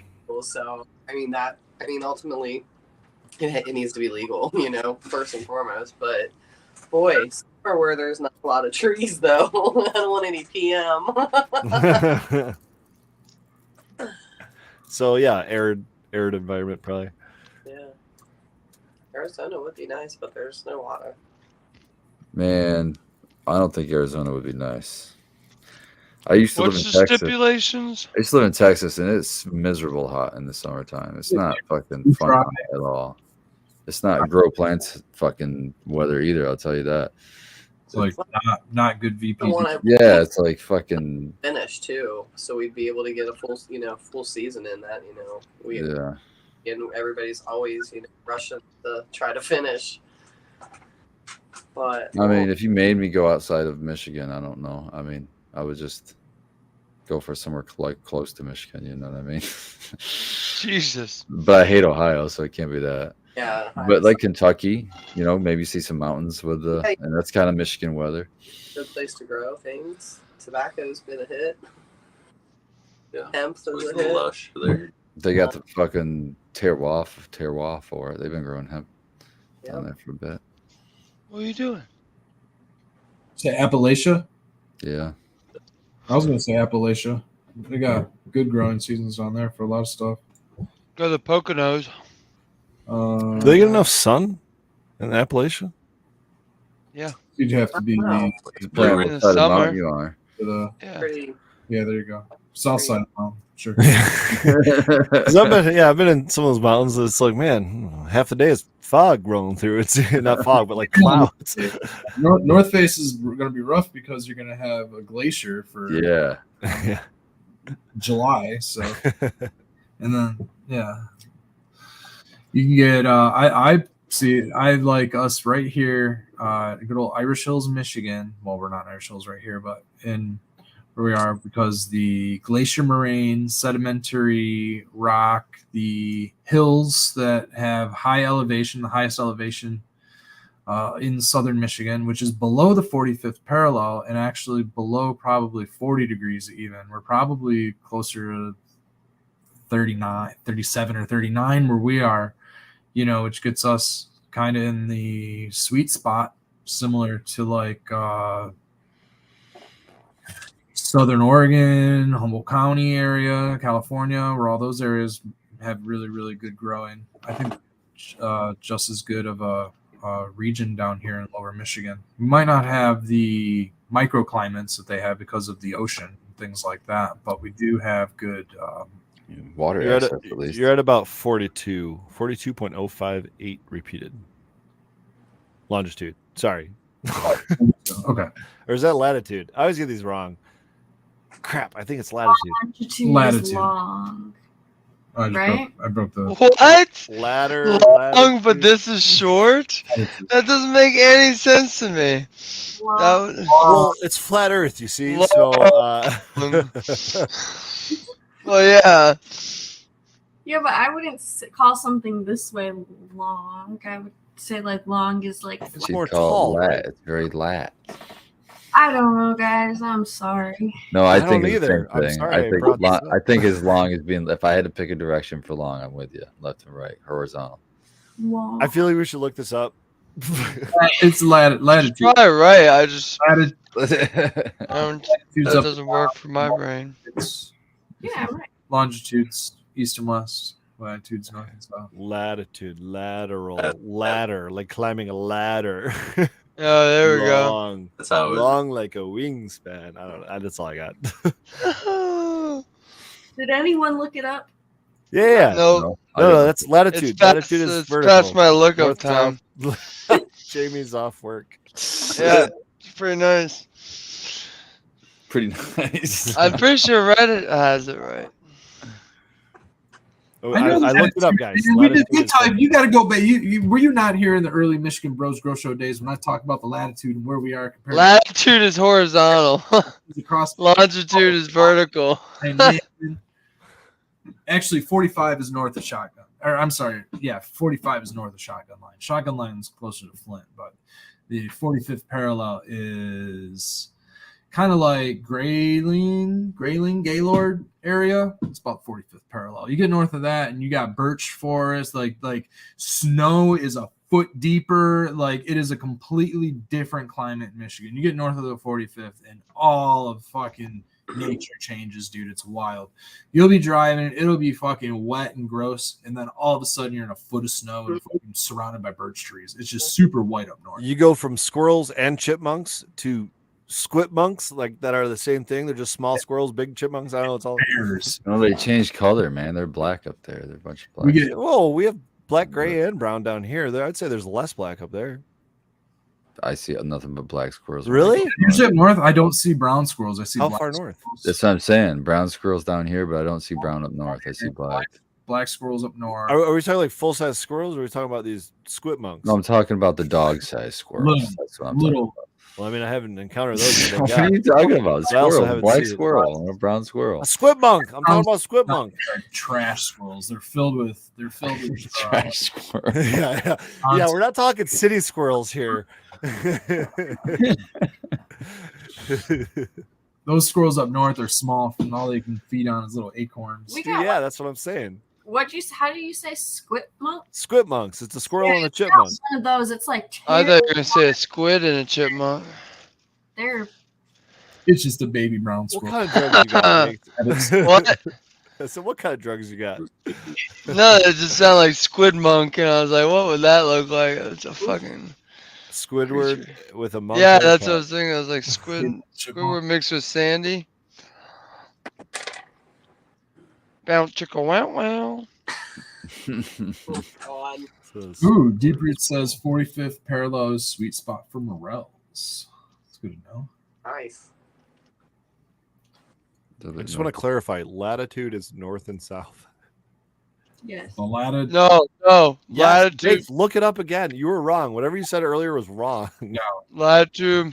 You're past your time to look up. Don't look up. Past your Jamie, you're lookup fired. time. No, You just have to it's go been with what- you just have to go with what Growley says. Just pass your lookup time, bro. You can't even look. You just have to go with what You're he not says. allowed. The longitudinal That's Bard. lines. Something about cartography, map making, where they weren't able to do it until they discovered the gyroscope, because they needed the gyroscope to figure out longitude or something like that. And apparently they had perfect cartographed maps from like fucking 12,000 years ago or something like that, which is way before the first recorded gyroscope was invented. So they believe that the gyroscope was actually invented far earlier than our current history of technology insists that it was, which is a theory of pushing, human catastrophe back even further, into like saying that like basically saying that like what makes a civilization, technologically advanced. Well, that's one of those things, is being able to cartograph and sail. And you could only do that with certain technologies, one of them being the compass and the other being the Gyroscope. gyroscope. So what were you saying for Growley? So according to Deep Roots, which I trust Deep Roots. Okay, latitude is east to west, like the rungs of a ladder. Why are we getting different answers? Why is Google giving us different answers? I just asked Bard. and it said north Latitude and is south. definitely left and right, yeah, and then longitude's up and down. The opposite of what we thought it was What? in the very beginning. I'm The very still in beginning, I said disagreement. latitude sounded like up and down because of, but Right. it's not. It's so. Longitudinal lines are I feel like for Growley, because I feel like when I first Googled it, it might have given me different answers. Wait. So which is latitude? Is latitude north and south? No. Latitude is east to west, like the rungs of a I'm- ladder. Yeah. dictionary. The angular distance of a place north or south the Earth's equator is latitude. Where's this? They had a good diagram on this website. I'm back on the clock for a second. Usually expressed in degrees. Dude, Back Steve, on the this is clock. literally telling me longitude is east and west. Latitude is like Yeah, the rungs horizontal horizontal. runs. That's what we've been just saying. I've Longitude been is doing the this. vertical. Latitude is north and south, and everyone keeps telling me no. You're saying latitude is north and south. We're saying latitude is east and west, bud. Yeah, but Google's saying latitude is north and No, south. guys, it's the line. No, both of the websites I've seen say the same thing. Okay. What drugs are you on? I'm on Bard and Google. I don't know. That just said Are you talking about which longitude. direction the lines go, or which direction the degrees go? Because So it's saying from pole to the line from point. The pole to lines. pole We're is talking the longitude. lines because that's what you're talking about. If we're on a line of 42 and the morels are good on 42. This is we're great right now. talking You're good on about 45. where the degrees are from the hemisphere or the equator. It's angular degrees. You need to turn Earth into a disc and then open it up like that. Each degree going up is your latitude, and each degree going around is your longitude. It was like Deep Root said, it measures, so like the rings are drawn left or right for latitude, but it measures how far north or south you are. Right, but it measures. But as far as the lines, latitude. We're saying. Okay. Yeah, those are longitude. Okay, so I've got to say I was right all along because latitude is the measurement from north and south, right? It's a degree of measurement along that line. You might be drawing these lines. Well, then everybody was right and wrong the whole argument. If we're going to say it that way, that is some semantics.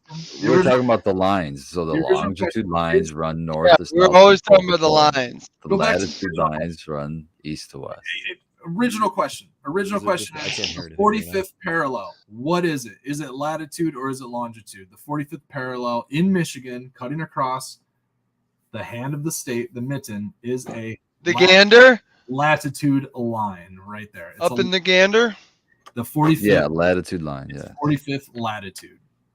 That's the original question. Yes, it's not 45th longitude. 45th longitude would be going north south between the poles.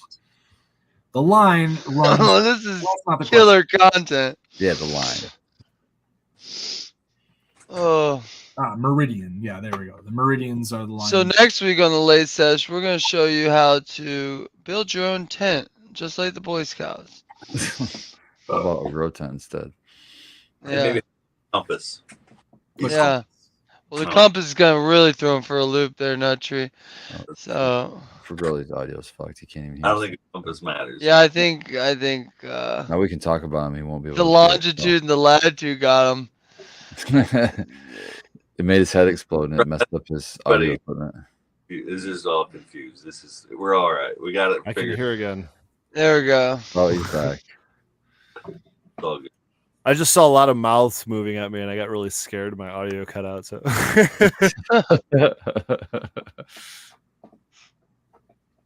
Nope. I'll just assume we've solved it though. Yeah, we've come to a compromise, and we're just gonna move on.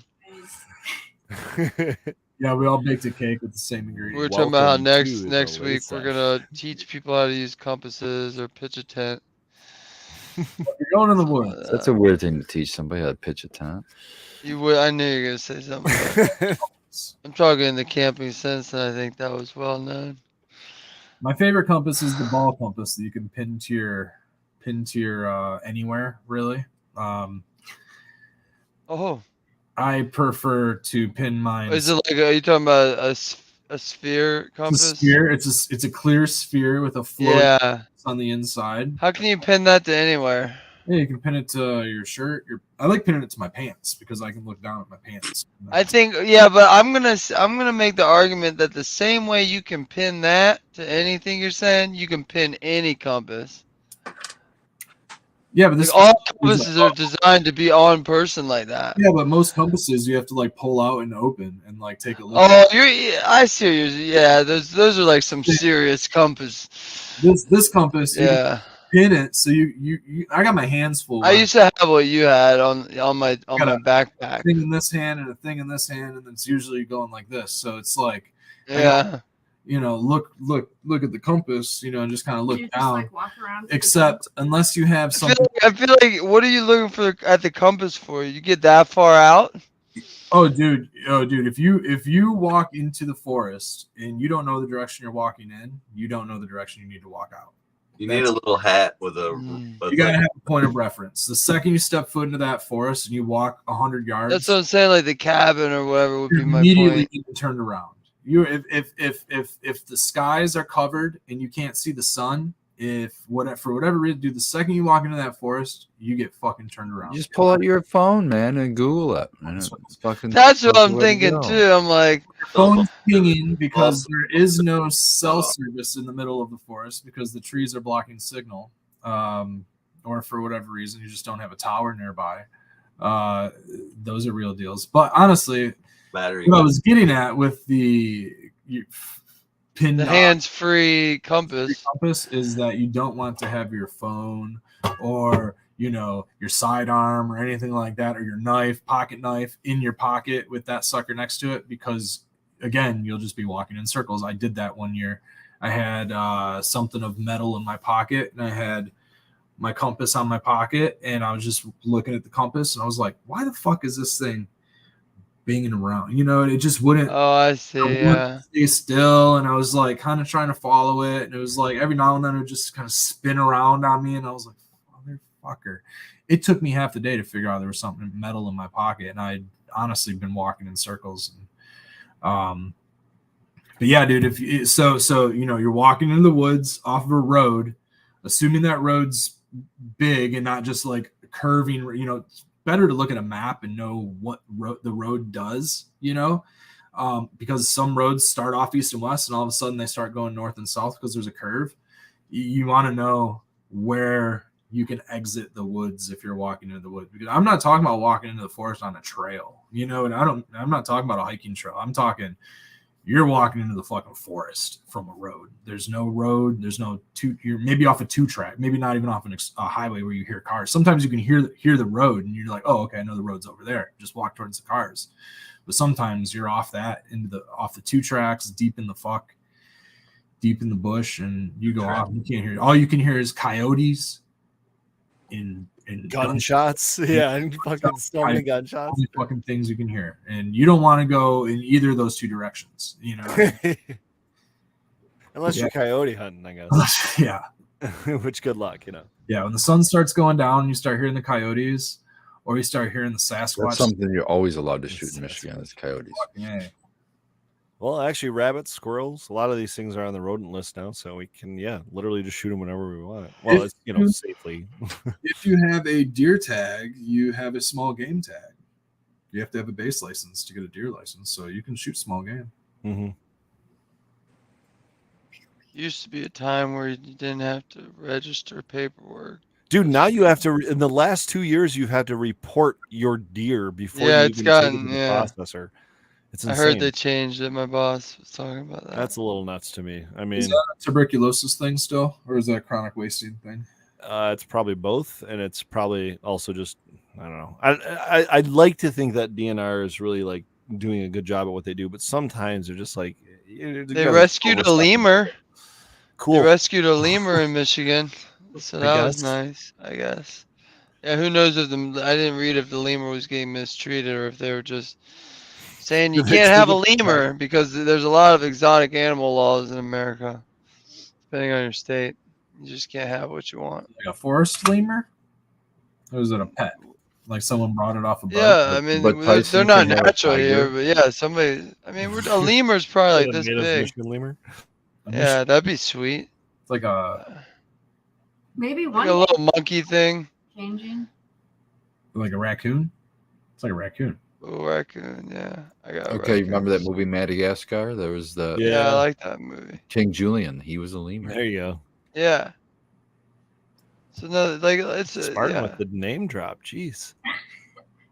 It's like I've been. I think in Pennsylvania, when I lived there, you weren't supposed to have sugar gliders. What? I don't know why. So it's like this big. I always wanted one.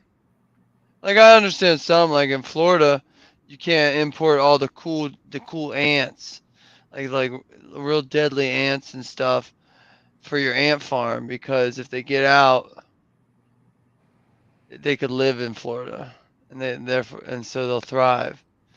But a sugar glider, is that gonna wreak havoc on the ecology? I don't know, maybe. Not with all the cats out there. The cats would fuck. Oh, I'm saying we got good cats out there doing good hard cat work. So. Yeah. Working around the clock, keeping those. Yeah, they're working fields around the clock. dry, I just saw dry my cat was bloomers. trying to get a mole the other day. Trying. I need to get some more mole traps. I got a serious mole problem right I now. gotta get a bunch and just What start are they doing right getting now? to the It's all guillotine. over I don't the know. They just breed like a mofo, I think. But maybe when they, if Moles? I ever get somebody to bore my yard, they'll just bore through Yeah, the maybe moles. just put a tracker on a mole and like put some bait through the ground or something, and maybe it'll dig your hole for you. That'd be kind of cool. Oh yeah. It's like those people that are now renting out goats. Oh, it's I would get into it, but it's bedtime. Sounds like next So, time for the late sesh. yeah, mole rental.